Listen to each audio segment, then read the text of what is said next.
بسم الله والحمد لله والصلاة والسلام على رسول الله. waxaynu soo marnay oo aynu casharkii hore ku soo qaadanay tilmaamo la xidhiidha isnaadka. waxaynu ka soo hadalnay isnaadka haddii uu gaaban yahay oo qofka xadiidka warinaya sida imaam Bukhaari uu nebigiiba ka tirsanayo saddex qof, sida markaasoo kale in la yidhaahdo isnaadkaasi waa isnaad aad u koreeya, aad u sarreeya, oo waxaa la yidhahdaa isnaadkaasi waa caali ama culuwi mutlaq. baynu soo marnay. waxaanu nidhi culuwiga waxaa isna jira mid nisbi ah, yacni marka loo eego cid gaara. tusaale ahaan in qofku yidhaahdo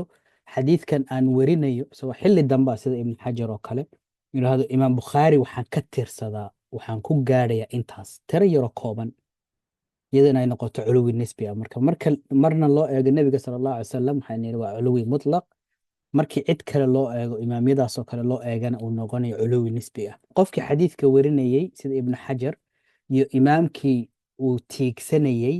haddii ay sinaadaan waxaa la yidhahdaa musaawaad. haddii uu ibnu xajar ku warinayo xadiidkii 11 qof isnaadkiisa, imaam nasaa'ina uu 11 qof ku warinayo, waxaan leenahay labadoodii isnaad way sinaadeen, marka way isbarbar yaalaan. musaawaad baa taa la yidhaahdaa. waxaan kaloo soo marnay in uu jiro wax la yidhaahdo muwaafaqa, oo tusaale ahaan ibnu xajar intuu xadiidka uu ku warin lahaa dariiq imaam Bukhaari soo maraya, intuu Bukhaari ka boodo uu sheekhiisi kula kulmo, markaana waxaa la yidhahdaa muwaafaqa, yani sheekhii waad ku waafaqdeen, labadiina jid way isku soo dhaceen markii sheekha imaamka la joogo. sidoo kale sheekhaaba xitaa inta laga boodo oo la bedelo in mid kale booskiisii lasoo geliyo oo sheekhiisii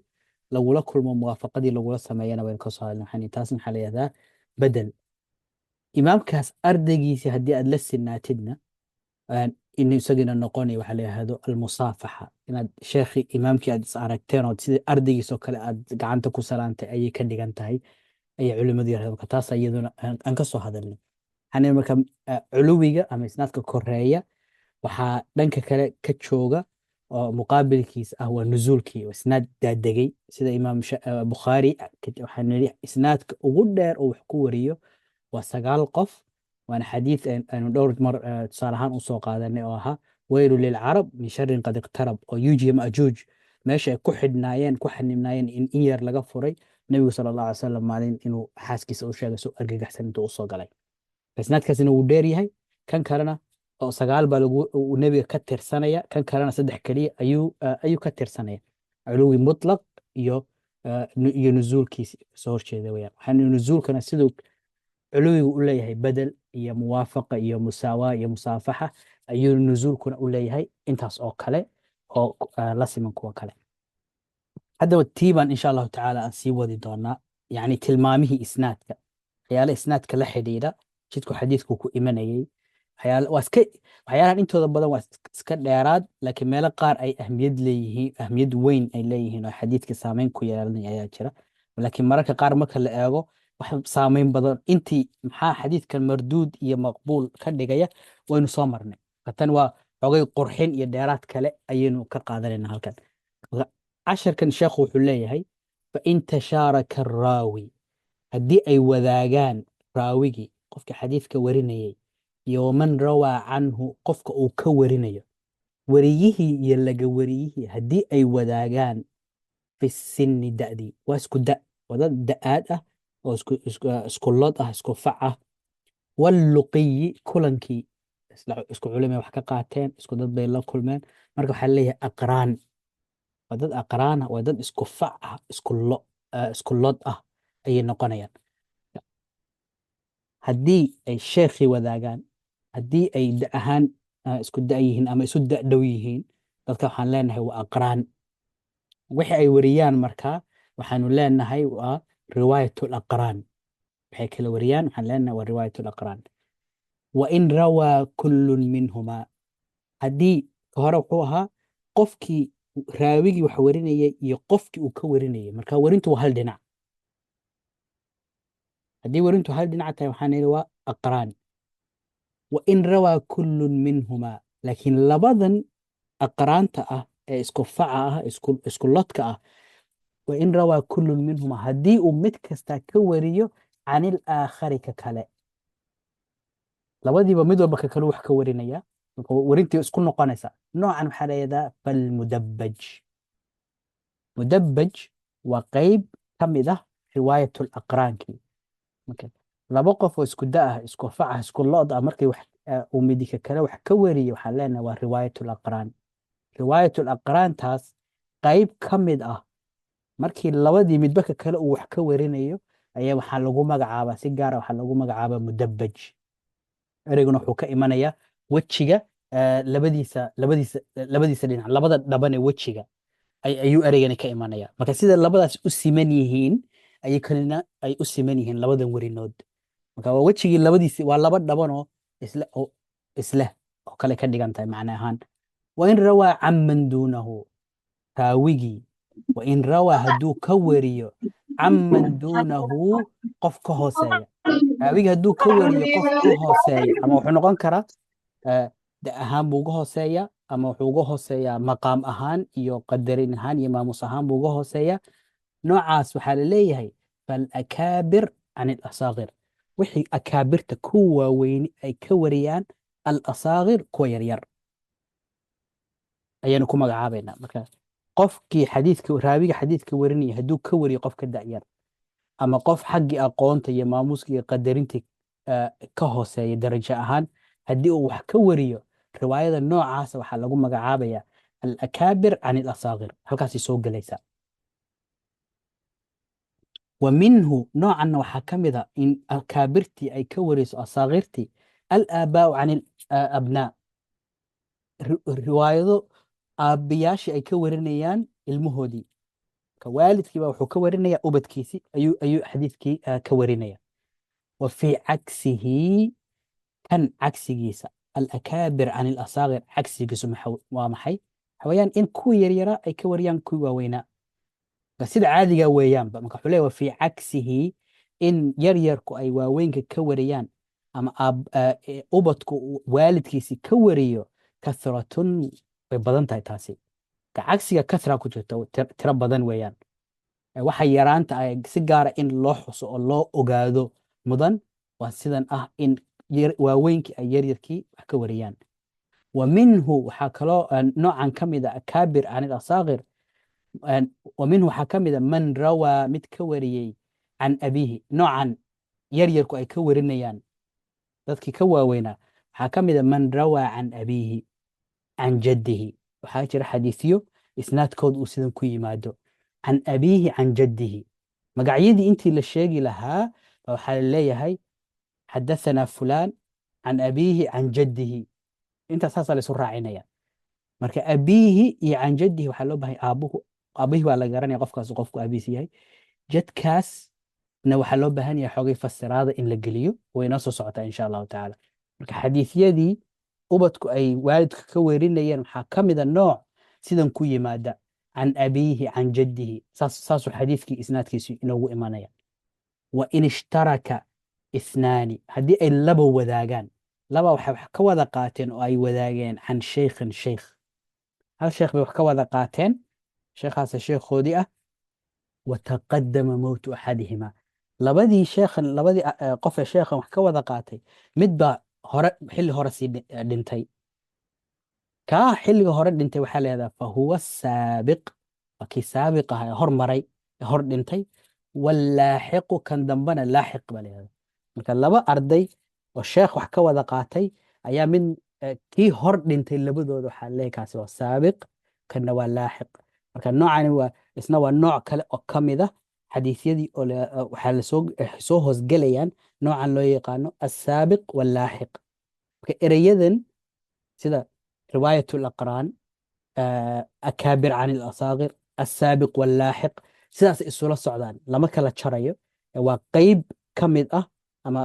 xadiisyadii oo marka xadiis la tilmaami lahaa xadiidkan waa assaabiq wallaaxiq ayuu soo gelaya xadiidkan wuxuu soo gelaya akaabir can ilasaakir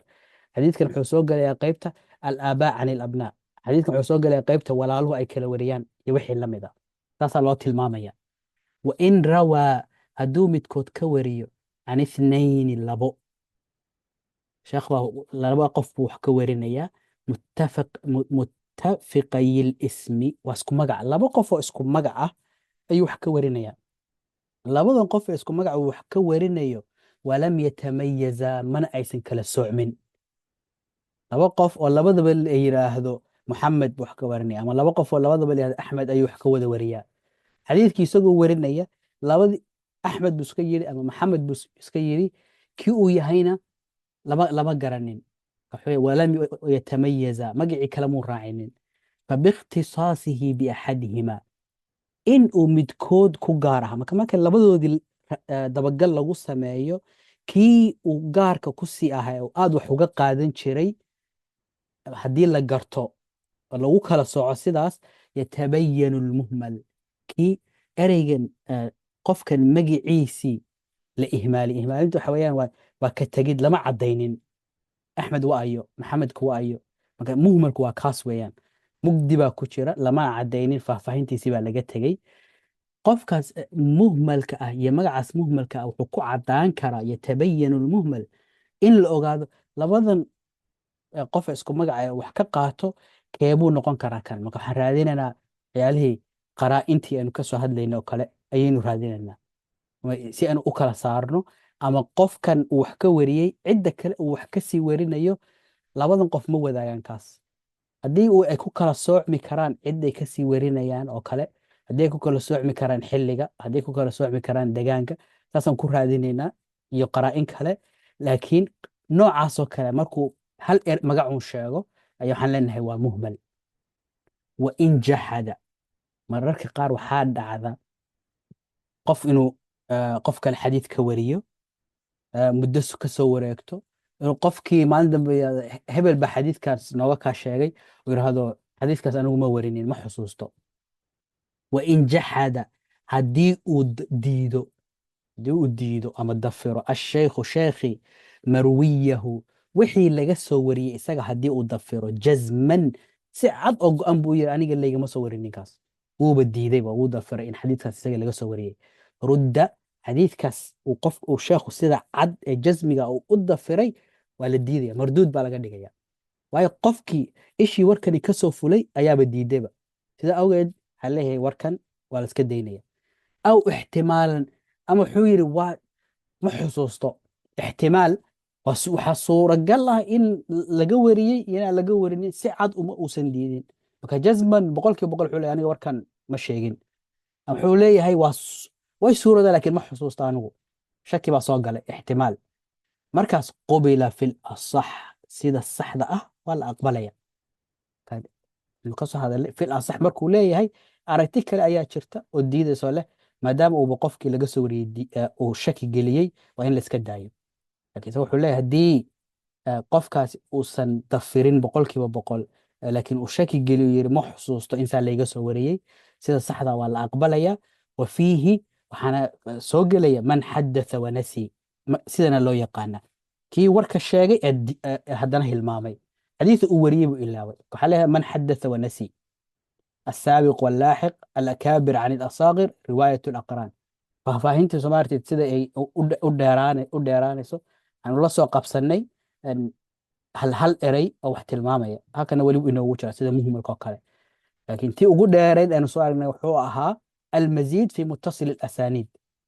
waa tilmaan ee magac gaara way ka dheertay kuwana waa sidoo kale ale man xadatha wanasi waa qayb xadiidka ka mida oo dad xadiid wariyey intay hilmaameen yiraahdaan xadiidkaas ma warinin qaarkoodna dib markii laga xusuusiyey ay sidii ku aqbaleen laakiin faahfaahinteeda waan geli doonaa siday u wariyeen markii dambe wain ittafaqa ruwaatu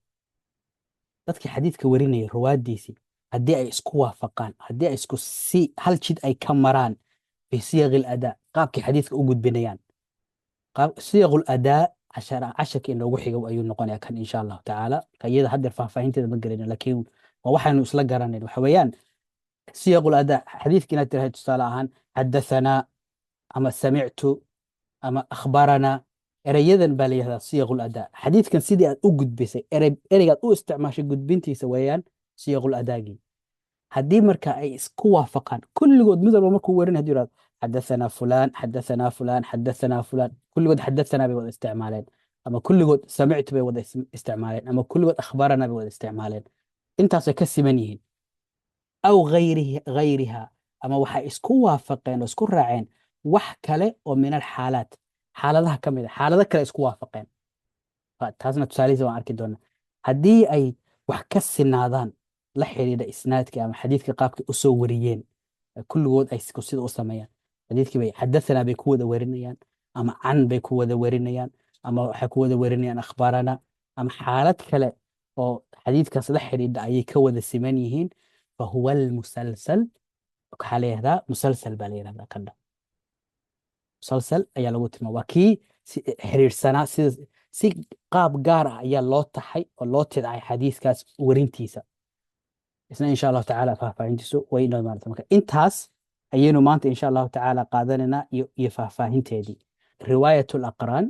laba qof waxaan niri oo isku lod ah oo isku fac ah oo wax kala isku sheekh ah ama isku kulan ah, markay midkoodka kale wax ka wariyo ayaa waxaa la yihahdaa waa riwaayat alaqraan. riwaayat alaqraan iyo mudabaj iyo asaaqir can alakaabir iyo saabiq iyo laaxiq, maxaa keenaya? maxay tahay faa'iidada ku jirta?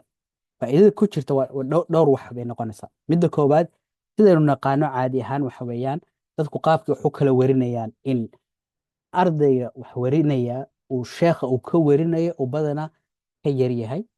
ama uu ka darajo hoose, waa sheekhiisi wax ka qaadanayay. sidaa awgeed, haddii ay taasi isdaba marto oo aan aragno qofkii weynaa oo qof yar wax ka warinaya, waxaa iman karta dadka qaar inay u fahmaan in isnaadkii wax ka khaldan yihiin. waayo waxaan ogeyn dadku siday u kala weyn yihiin inay wax isugu sii gudbinayaan, oo qofka uu kasii qaadanayo uu ka duwan yahay da ahaan iyo aqoon ahaanba.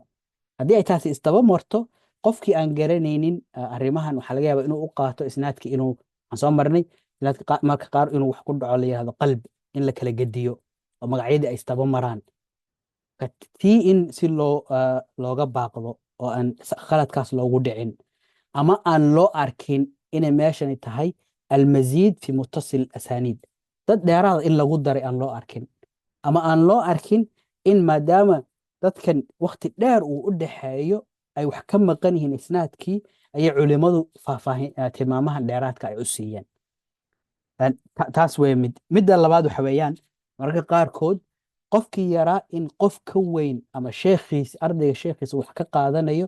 qofkan wax laga qaadanayo ayay tusinaysaa darajadiisa iyo kaalinta uu ku jiro. nabiguna sala allahu alay wasalam, caaisha siday kasoo werinayso, umirna an nunzila annaasa manaasilahum, waxaana la faray dadka inaan dhigno usaskoodii. marka in qof walba qadarkiisii iyo maamuuskiisii la siiyo, aan yaraan lagu xaqirin qofkii, ayay iyaduna ay qayb ka tahay. waxay kaloo qayb ka tahay sheekhii weynaa ardaygiisii hadduu wax dheer yahay, xadiis uu dheer yahay, inuu ka qaato uusan iska weynaysiinin, laakiin uu tawaaduc intuu sameeyo, ardaygiisu xadiis hay inuu yidhahdo aniga waan kaa qaadanaya, waan kaa warinaya, si adigu kan iga warinaysid, oo aysan wax isweynaysiin ah iyo iskibrin aysan meeshii ugu jirin. xadiidkan aan hadda tilmaamay, umirna ay leedahay caaisha radia allahu canha, yaa amray waxaan soo qaadanay marfuucii cashar hore. waxaan idhi markay saxaabadu yidhahdaan umirna ama nuhiina, cidda ay ka hadlayaan ee amarka iyo nahyiga leh ee la joogtay waxay ahayd nebiga sala allahu calayh wasalam. warka saasoo kalea waxaan ka dhigaynaa marfuuc, ma noqonayo mawquuf ma noqonayo. waxyaalaha keenaya in qaybtan la tilmaamo waxaa ka mid a in aan loo qaadanin qalb inuu ku jiro isnaadka, inuusan isnaadku maqluub ahayn la fahmo. imaam tirmidi waxaa sheekh u ah imaam bukhaari. imaam bukhaari buu xadiidka ka wariyaa. imaam bukhaarina waxaa jira xadiis uu ka wariyo imaam tirmidi. labadaa qofku markuu arko uuna og yahay in tirmidi yahay ardaygii bukhaari, waxay noqonaysaa riwaayat akaabir can ilasaaqir, kan ah bukhaari inuu wax ka warinayo tirmidi. qofku haddii uusan ogeyn in ay jiraan xadiidyo sidaa ku yimaada oo la yihahdo riwaayat akaabir can ilasaaqir, waxa uu u qaadan karaa in isnaadkan uu isdaba marsan yahay, oo sida saxda sida buu moodaya inay ahayd in loo wariyo. waxaa laga yaaba inuu kala bedelo qofku uu yihahdo sidanaa saxa, waayo nooc sida aan ku aragna markasta ee badan bicagsi kathratun ina yidhi waxa weeyaan inuu markasta tirmidi wax ka warinay bukhaari laakiin qofkii aan aqoonin in marmarka qaar bukhaari uu tirmidi wax ka wariyo khalad buu u arki karaa wuxuu u arki karaa in halkan uu yahay maqluub sida awgeed culimmadu ay arrimahan uga hadleen oona ayna u faahfaahiyeen si aan khaladkaas aan loogu dhicin aan loo arkin in meesha wax ka khaldan yihiin waa isnaadkani saasuu sax ku yahay marna tirmidi baa caadi ahaan wax ka wariya bukhaari marna way jirtaa in uu bukhaari xadiid ka wariyey imaam tirmidi oo ardaygiisii ahaa waxaan leenahay waa riwaayat alasaaqir can ilakaabir aqraantii markaa riwaayat alaqraan xadiidkan faa'iidooyin badan buu inoo yeeshay meelo badan baynu tusaale ugu soo qaadeen xadiidka nebiga sala allahu alay wasalam walaha weylu lilcarab min sharin qad iqtarab xadiidkaas waxaa kala warinaya حدثنا إسماعيل حدثني أخي عن سليمان عن محمد عن ابن شهاب عن عروة بن الزبير أن زينب بنت أبي سلمة حدثته عن أم حبيبة بنت أبي سفيان عن زينب بنت جحش أن رسول الله صلى الله عليه وسلم حديث كان سدح ذني بوا صحابيات وأقران اسكو حلي وأقران وصحابيات سدح ذودبا marka qofka hadduu uusan garanaynin wuxuu u qaadan karaa in meeshan dadkan dheeraad ay ku jiraan saddex saxaabiyadood isku xiga armay wax khaldan yihiin oo ay ahayd midood inuu taabicigu ka soo wariyo laakiin sida saxda saddexdana way kala warinayaan waxaa saddexdaa ka sii badan saddexdan saxaabiyaad oo kala warinaya waxaa ka sii badan kuwan imaam axmed ibn xambal abu khaythama yaxya ibn maciin علي بن المديني عبيد الله بن معاذ انت سيبا وحويان واسكولود واقران احمد بن حنبل ابو خيثمه يحيى بن معين علي بن المديني عبيد الله بن معاذ واقران واسكو درجو marka marmarka qaar waxaa dhacda xadiidka marka uu qof warinayo isnaadkii wuxuu oran karaa حدثنا احمد بن حنبل fiirso وابو خيثمه ويحيى بن معين وعلي بن المديني وعبيد الله بن معاذ عن معاذ بن معاذ ساس حديثك ولو ورين كرا كإن war hadday kuu sheegaan 5 qof oo isku mid ah shantaba intaad sheegtid baad wow baad raacinaysaa waxaad leedahay hebel baa noo sheegay iyo hebel iyo hebel iyo hebel intaasba waxay ii sheegeen iyaga oo ka warinaya mucaad ibnu mucaad marka taasina waxay keeni kartaa xadiidkan oo aan sidaas ahayn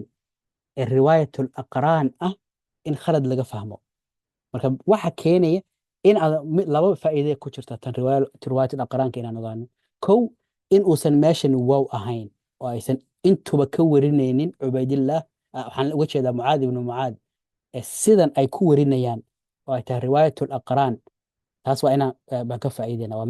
midda labaad aan ka faa'iideyno waa in uusan ahayn almaziid fi muttasil alasaniid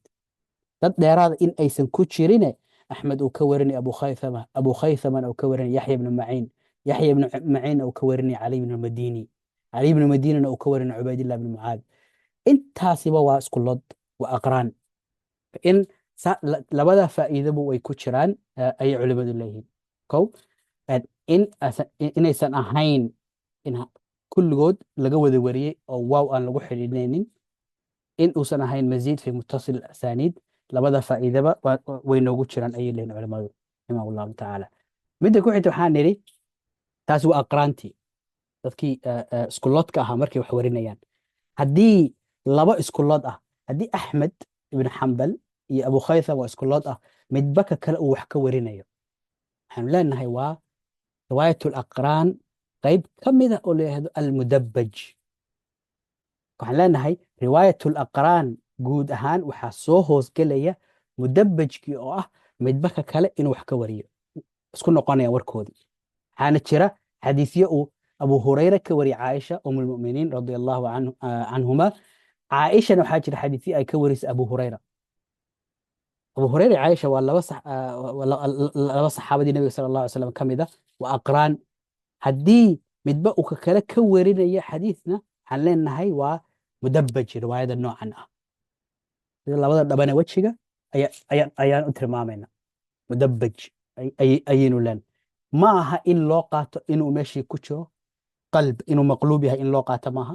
sidoo kalena ma aha in loo qaato in looga jeedo abu hurayra wa caaisha waawgaas in lasoo geliyo oo ay yihiin qofka warinaya inuu labadooda ka wariyana ma aha maziid fi muttasil asaniidna ma aha waa laba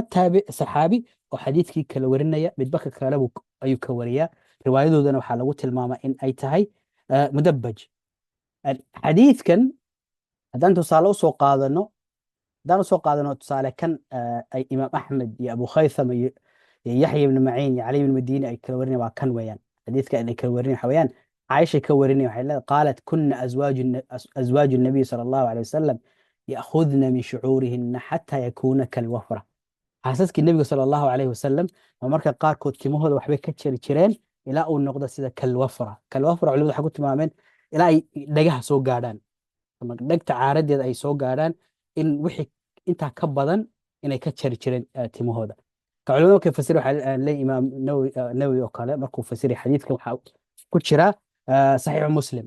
imaam nawawi wuxuu leeyahay waxay u badan tahay markii nebiga sal slam uu geeriyoodo kabacdi si ay isaga khafiifiyaan shaqada iyo hawsha timaha nebiga sal slam maadaama uusan joogin aysan isu qurxinaynin inay timahooda gaabin jireen laakiin asal ahaan ay tahay inaysan dumarku timahooda sidaas u gaabinin waayo waxay shabahayaan timihii ragga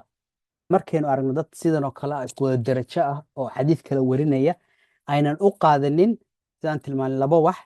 in kulligoodba laga wada warinayo oo waaw lagu warinayo iyo in ay tahay maziid fi mutasil asaniid si aan loogu qaadanin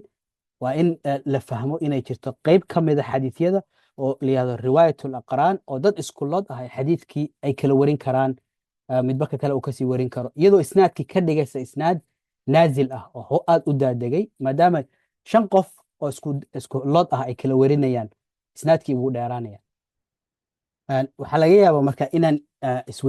isweydiinayno wowgani muxuu yahay maxaa looga jeedaa wowgan marka aynu eegno xadiid sidaasoo kale lagu werinayo way badan yihiin xadiidyo in sheekhu hal qof intuu ka warin lahaa uu yiraahdo xadathana fulaan wa fulaan wa fulaan in dadkii uu xadiidkaas ka wariyey oo uu tiriyo uu yiraahdo kulluhum waxay ka soo warinayaan hebel inuu intuu soo wada xidhiidhiyo saddex iyo wixii dadka uu ka wariyey iyaguna kii ay ka wariyeen oo halka isnaadkii kasii wado marka xadiidkaas wuxuu noqonayaa intaasoo isnaad haddii ay uu 5tanba ka warin lahaa mid walba gaarkiisa 5 isnaadoo kala duwan bay noqonayaan laakiin meel isugu imanaya hadhow marka kan hadda haddaynu eegno xadiidkan aan tilmaamaynay saxiix muslim xadiidkan ku qoran xadiid waxaa la yihahdaa qisat aljasaasa xadiidka ka hadlayey dajaal markay saxaabada qaar intay doon ay saarnaayeen intay la luntay badda kula luntay muddo bil ay badda ku jireen inay meel jasiirada ay ugu tageen ay ku arkeen dajaal wuxuu leeyahay xadiidka markuu warinaya xadathana cabdulwaarith bin cabdisamad bin cabdulwaarith wa xajaaj bin shaacir kilaahumaa marka labadan baa noo sheegay buu leeyahay cabdulwaarith iyo xajaaj labadaasoo xadiid ka wariyay muxuuna ku xidhiidhiyey wowgu ku xidhiidhiyey sida aan kor ku tilmaamo mararka qaarkood sheekhu sida imaam muslim uu halkan samaynayo laba qof intuu ka soo wada wariyo wuxuu leeyahay kilaahumaa labaduba waxay ka warinayaan can cabdisamad bay labaduba xadiidka ka warinayaan labadan iyagu waxaan leenahay waxa weeyaan labadan waa aqraan iyagu waayo hal sheekh bay wax ka wada warinayaan cabdisamad bay wax ka wada warinayaan laakiin qaabka uu sheekhu imaam muslim uu warinaya isaga waxa weeyaan labadii isnaad labadan sheekh uu kasoo xadiisyadu kasoo wada qaatay ayuu isku daray wow buuna ku xidhiidhiyey marka riwaayatul aqraan markaan ka hadlayna waxaan u baahan inaan fahamno si aan u kala ogaano markan wowga lagu xidhiidhinayo iyo marka ay toos u kala warinayaan inaysan iskaga kay khaldamin marna way kala warin karaan sida imaam axmed uu ka warinayo abu khaythama sidaas u sii socoto marna waxay noqonayaan labadoodiiba inay xadiidkii uu kana ka wariyey kadibna uu waaw ku xidhiidhiyey isnaadkii taasna waa mid taasna tusaalaheedu saasuu inoogu noqonaya xadiidkan isagana waxaa tusaale kale aan ugu isticmaali karnaa alakaabir can alasaaqir waa weynkii in ay wax kasoo wariyaan cid ka yar sidee weeyaan xadiidkan haddaan hoos u daadegno faahfaahinta xadiidka dheereed waa kan siday dajaal kula kulmeen iyo qaabkii u tilmaameen كان النبي صلى الله عليه وسلم حديث كده إمام مسلم حليه حدثني أبو بكر بن إسحاق حدثنا يحيى بن بكير حدثنا المغيرة يعني الحزامي عن أبي الزناد عن الشعبي عن فاطمة بنت قيس صحابية ديواتر أن رسول الله صلى الله عليه وسلم قعد على المنبر. النبي صلى الله عليه وسلم المنبر كنت كفر يستوحي فقال وحوي أيها الناس تضوا حدثني تميم الداري. وفي حديث حاله وحكوا ورنا يندك كلا حدثنا النبي صلى الله عليه وسلم حلي حدثني تميم الداري. النبي صلى الله عليه وسلم حديث كان qaabka u sheegay warkan waxa weeyaan wuxuu ka werinayaa tamiim daari. tamiim wuxuu ahaa marka kristaan buu ahaa wuu soo islaamay kabacdina qisadan ayuu nebiga sal slam u sheegay. nebiga sal slam markuu warkii u sheegay asalaatu jaamica inta lagu dhawaaqay dadka masaajidka lasugu yeedhay si uu nebigu sal slam ugu sheegay nebigu wuxuu yidhi dhibaata ma jirto. awal hore saas markay dhacdo waa marka wax weyn ay jiraan. wuxuu yidhi dhibaata ma jirto wax laga cabsadana ma jiraani war aan hore idinku sheegay iyo warkan uu tamiim daari ii sheegay oo iswaafaqay dartii ayaan jeclaystay inaan idiin yeedho aan idiin sheego idinla wadaago. marka sidaasuu qisadii isagoo ka warinaya tamiim ayuu dadkii usii sheegay. culimada qaar waxay leeyihin waa tusaale uu wuxuuna u yahay in akaabirtii nebiga sala allahu caleyhi wasalam ayaaba ka warinaya saxaabadiisii ka mid ah. sidoo kale saxaabada qaar ayaa waxay ka wariyaan taabiciintii. imaamyadii waaweynaan qaar sidan ku aragnay imaam bukhaari oo tirmidi ka warinaya ardaydoodii ayay wax ka wariyaan. marka waxaan leenahay waa caadi qofku inuu wax ka warin karo cid ka da ahaan ama darajo ahaan labadaba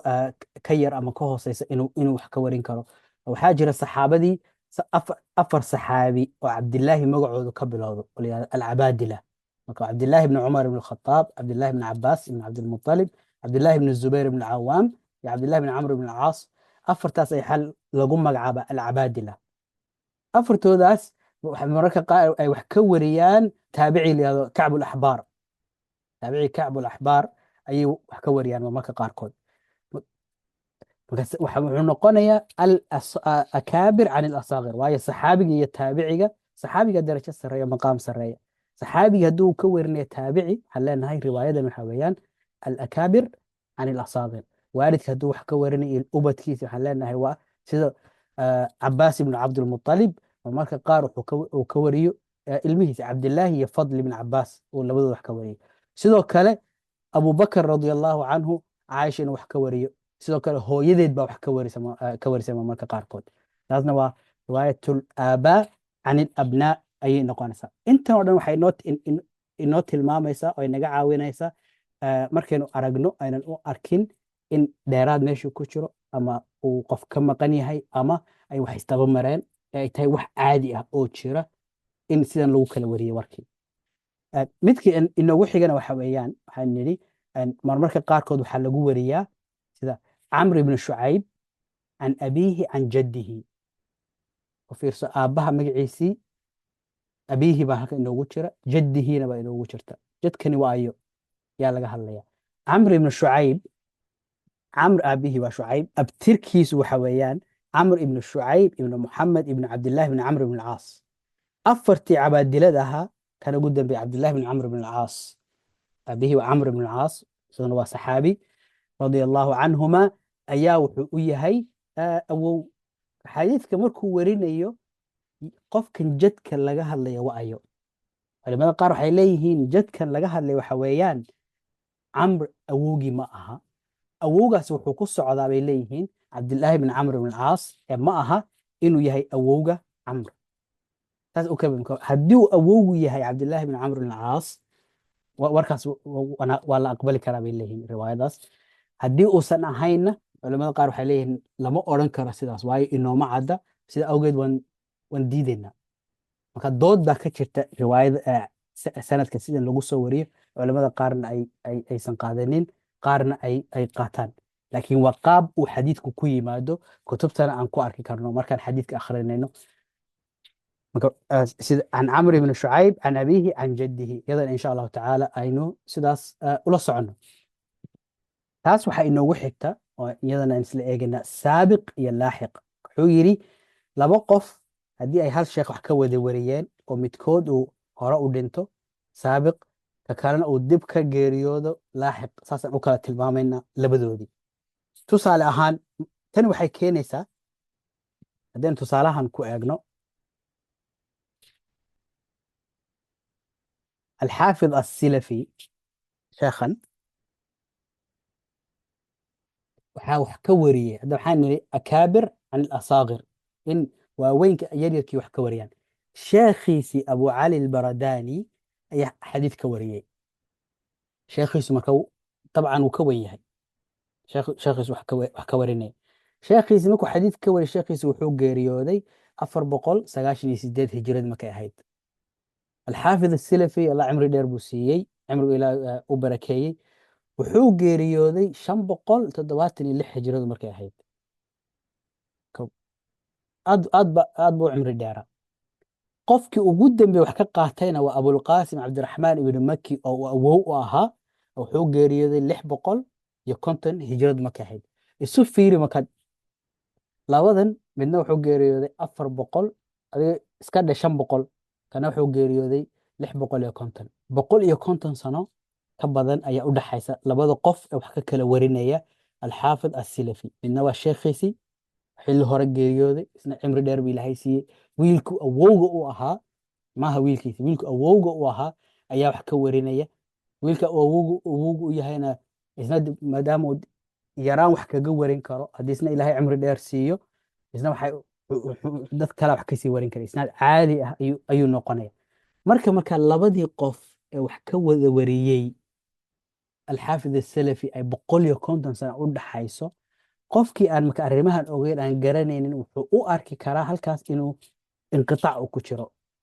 in wax kala go-an yihiin, wax ka maqan yihiin. haddii yidhahdo alxaafid asalafi qofa wax ka warinaya ka hor 500 hijradu markay ahayd ka hor baa wax laga warinayay, sidee qof 650 jooga wax uga wariyey inuu u arka meeshaas in wax ka maqan yihiin, dad ka maqan yihiin. si la isaga ilaaliyo gefkaas oo kale ayaa arrimahan laynoogu sheegaya, laynoogu faa'iideynaya. qofkii wax ka wariyana isnaadkiisa wuxuu noqonaya isnaad caali ah oo aad u koreeya, aad u sareeya, haddii qofku uu jidkan marayo. waayo cimriga dheer wuxuu keenayaa in silsiladii isnaadku ay soo gaabato oo sida wax lagaga warinayo. waxaynu casharkii hore ku soo qaadanay imaam bukhaari,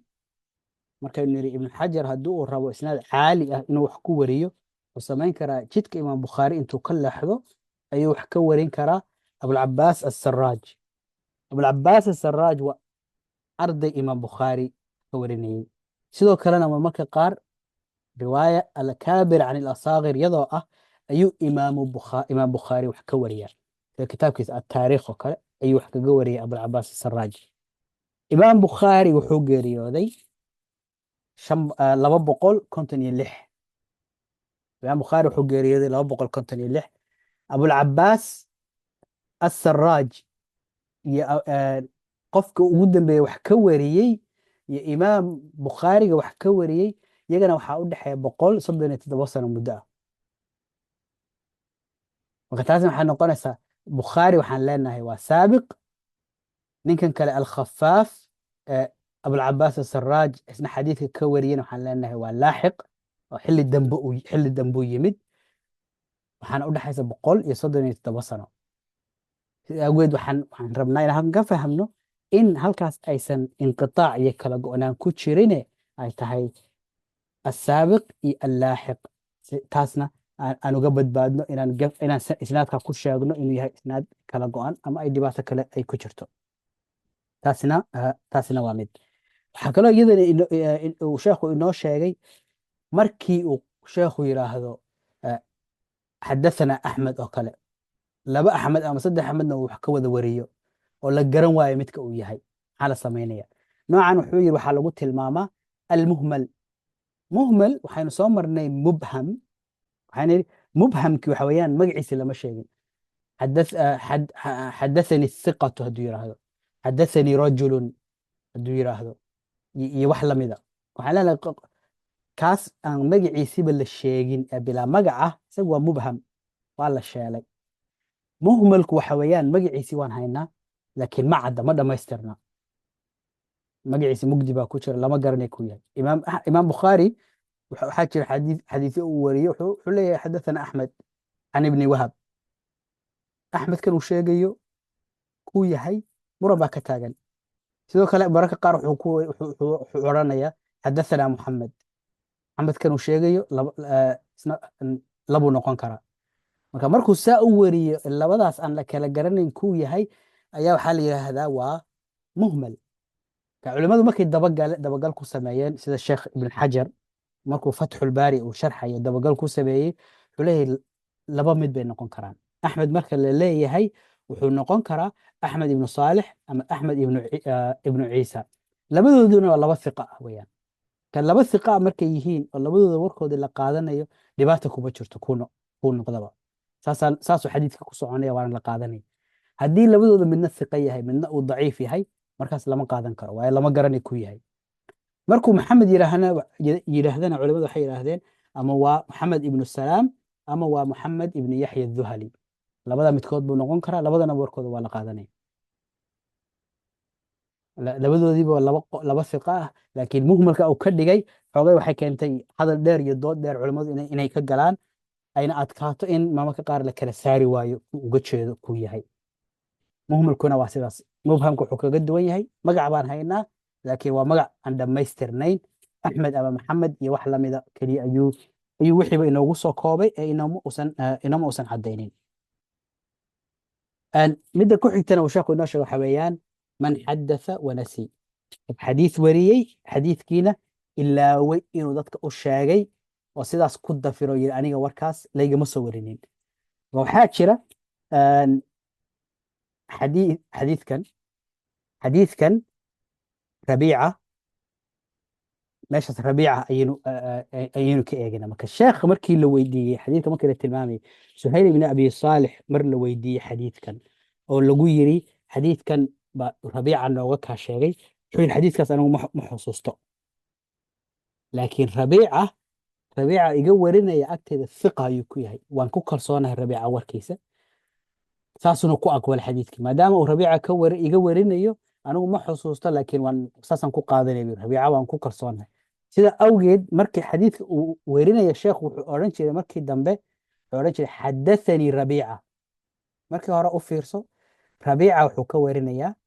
suhayl ibn abi saalix laakiin suhayl markii la weydiiyo yiri anigu ma xusuuste rabiicana waan ku kalsoonahay isnaadkii sidan wuxuu ku leeyahay xadathanii rabiica wuxuu ii waramay canii aniga wuxuu iiga waramay naftarkayga anii xadathtuhu inaan anigu uga sheegay can abii aabbaha inaan uga sheegay markaas suhayl ibn abi saalix yuu ka warinay marka hore can abiihi buu ka warinayay wuxuu leeyahay rabiica wuxuu ii sheegay inuu aniga iga wariyey inaan aabbahay uga sheegay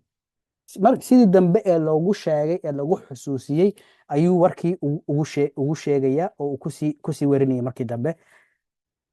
laakiin markii hore la weydiiyey wuu xusuusan waayey maadaama ixtimaal ku jiro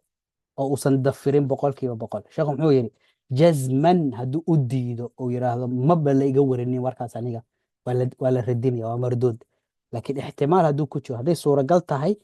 inuu ilaaway oo uu soo wariyey warkan waxaan leenahay waa man xadatha wanasi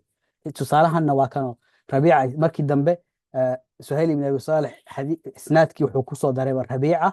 oo isaga ka warinaya inuu isagu u sheegay inuu aabihii ka wariyey aabihina kasii warinaya abu hurayra ana nabiya sal slam qadaa bilyamiini maca shaahid sidaas ayuu kusoo warinayay taasna waxa weeyaan qofkii xadiidka ilaaway markii dambena la xusuusiyey saa ku xusuustay laakiin aan dafirin kii dafiray isaga sidaasaan ku daynaynaa rabiicahan laga hadlayana waxa weeyaan rabiicatu ra'yi taabici weyn taabiciintii ka mid ah weeyaan marka wuxuu u leeyahay hiqa waa taasa keenaysa maha qof warkiisa aan lagu kalsoonayn imaam shaafici raximahullah taala waxaa laga soo wariyay in arrintan darteed qof nool inuu jeclaa inuusan waxba ka warinin ka qof nool oo hadhow intuu wax ilaawo odhan karaa anigu warkaas ma xusuusto laygama warinin inuu ka wariyo ma uusan jeclayn waayo waxaa imaanaysa tuhun ah qofku xadiidka ka warinaya baa ku dafiray armuusan run sheegaynin si uu tuhunkaa isaga ilaaliyo ma uusan jeclayn qof nool oo hadalkii ilaawi kara xadiidkii ilaawi kara inuu wax kasii wariyo oo yidhaahdo hebel baa saas noogu sheegay saasaa laga soo wariya midkii ugu dambeeya oo sheekhu inoo tilmaamay waxa weeyaan musalsalkii marka wuxuu yidhi haddii wariyaasha xadiidku ay isku waafaqaan siyaqu ladaa xadathana oo kale hadday kusoo wada wariyaan ama samictu ay kusoo wada wariyaan tusaale ahaan ama xaalado kaloo xadiidka la xiriira ay isku waafaqaan tusaale ahaan xadiidka markuu werinayo wuxuu leeyahay ilaahay dartii baan kuu jeclahay sidaas dheh ka kalena xadiidka markuu werinayo wuxuu leeyahay ilaahay dartii baan kuu jeclahay sidaas dheh ka kalena markuu xadiidka sii werin wuxuu leeyahay ilaahay dartii baan kuu jeclahay sidaas dheh noocaas markuu yahay waxaa loo yaqaanaa buu yidhi almusalsal xadiid wuxuu leeyahay tax gaar ah iyo qaab gaara oo xadiidkaas loo soo wariyo faa'iidada ku jirta musalsalka maxay tahay faa'iidada ku jirta waxaynu waxyaalaan ka soo hadalnay marmarka qaar tadliis baa iman kara tadliiska waxaan nidhi qofkii qof uu warkan uusan ka maqlin ayuu uga warinaya qaab ah inuu ka maqlay marka shakigii tadliiska halkan wuu ka baxayaa maadaama si cad loo sheegayo qaabkii loo kala wariyey warkan sidoo kale waxaa ka inqitaac khafi ah in kala go'naan qarsoon ay meesha aysan ku jirin ayaynu ogaanaynaa labadaas waxba way inaga caawinaysaa ayay culammadu leeyihiin oo waynu ka faa'iideynaa xadiiثyada qaabkan lagu wariyo musalsalka ah way kala noocyo duwan yihiin mar waxay noqon kartaa siyaqu ladaa xadathana baa lagu wada wariya qof walba wuxuu leeyahay xadathana ka kalena wuxuu leeyahay xadathana ka kalena wuxuu leeyahay xadathana ama mid walba wuxuu leeyahay samictu ka ku xigan wuxuu leeyahay samictu ama can saasay ku kala warinaya qaarna waxaan nidhi xaalad kale oo xadiidka warintiisa ku lamaan ayaa jirta tusaale ahaan dhowr xadiid aynu insha allahu tacaala tusaalayaal aynu ku eegno si aynu usii fahmno waxaa jira xadiid kan waxaa laga yaabaa inaynu akhrisanaba markaynu salaada ka baxno nebigu sala allahu caleyh wasalam maalin wuxuu ku yidhi mucaad yaa mucaad ini uxibuk mucaado waan ku jeclahay faqul fii duburi kulli salaatin salaad kasta gadaasheeda waxaad tidhaahdaa اللهم أعني على ذكرك إله يقول كلمة ذكرك يا شكرك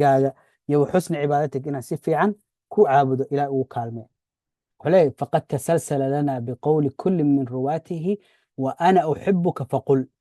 هلكم معاذ النبي صلى الله عليه وسلم يا معاذ إني أحبك عمدا كلام مكي يسي ورني حليهن إني أحبك فقل في دبر كل صلاة اللهم أعني على ذكرك وشكرك وحسن عبادتك انت سيكون دريين على حديث كان مسلسل كوي هي قول كان للراعين انه احبك فقل في كل دبر في دبر كل صلاة اللهم أعني على ذكرك وشكرك وحسن عبادتك كان وقول تسلسل كيثة وحا وكنت حن هي وقول حاكي رميت كنت حن فعل حديث النبي صلى الله عليه وسلم لقول لا يجد العبد حلاوة الإيمان حتى يؤمن بالقدر خيره وشره حلوه ومره qofku macaanka iimaanka ma helayo mana dareemayo ilaa uu rumeeyo qadarka kiisa khayrka iyo kiisa sharkaaba kiisa macaan iyo kiisa qaraarba markaasuu nebigu sala allahu alay slam waqabada rasuulu llahi sala allahu alayhi wasalam calaa lixyatihi nebigu intuu garkiisa qabtay qaala wuxuu yidhi aamantu bilqadari waxaan rumeeyey qadarka khayrihi wa sharihi xulwihi wa murihi intii xadiidka ku jirta ayuu nebigu sal slam ku celiyey intuu garkiisa qabtay قال وحيري قفك حديثك ورين وقبض أنس على لحيته أنس مركو حديثك ورين ينا سيدي وكلو سمي قالك انتو قبتي وحيري آمنت بالقدر خيره وشره حلوه ومره هي كسي ورين يزيدنا مركو ورين يحوي سنة سيدي وكلو سمي قفل بقف مركو سي ورين انتو قالك سقبته وحليه آمنت بالقدر خيره وشره حلوه ومره وحن لنا هاي حديث كان وحو مسلسل كوي هاي فعل كاس إن قد كان لقبته كان وحو مسلسل كوي هاي قول كاس وأنا أحبك فقل مثل لو حاجة النبي صلى الله عليه وسلم سورة الصف مركي لغو سو دجيي إن أخريي سورة دي كدو الأخرية صحابة دي اللي شوكتي بدو والبنا مركو سي وريني اسنا سورة الصف وأخريني دادكي حديث كوريني حالان هاي المسلسل كوي هاي اسنا ساسو كالي أخرينتا سورة الصف حيساقونا تشيرا حديث مسلسل أولي هذا المسلسل بالأولية حديث عان قفل ومرك أوريني وحديث متنجيس وحويان الراحمون يرحمهم الرحمن تبارك وتعالى هو نحريست ونحريست الرحمن تبارك وتعالى ارحموا من في الأرض يرحمكم من في السماء ونحريست كوا دولك تشوغا عايدين نحريسان كعرك تشوغا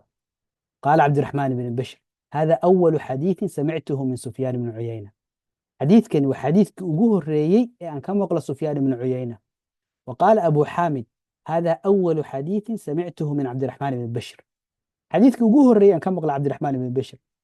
وقال أبو طاهر: هذا أول حديث سمعته من أبي حامد. marka mid walba muxuu ku warinayaa waa xadiidkii ugu horreeyey aan hebel ka maqlay. waxaa la yidhahdaa xadiidkan wuxuu musalsal ku yahay bilawaliya, kii ugu horreeyey inuu yahay. taasaa lagu wariya ilaa Sufyaan ibnu Cuyayna, kabacdina musalsalnimadii bay ka go'aysaa oo musalsal ma aha inta dambe. laakiin ilaa Sufyaan ibnu Cuyayna laga gaarayo musalsalnimadaas inuu kii ugu horreeyey oo ka maqlay yahay ayaa lagu wariyaa. musalsalkuna marka insha allahu tacaala waxaan rajeynayaa inuu inoo cad yahay oo sidaas lagu fahmay. kulligoodna marka loo eego tilmaantaas iyo inay muujinayaan in xidhiidh uu meesha jiro oo si toosa loo kala qaatay ayaynu ka faa'iideynaa. laakiin maqbuulnimadii iyo marduudnimadii shuruuddii aynu soo marnay ayaa iyaga la marsiinayaa sidii xadiisyadii kaleba.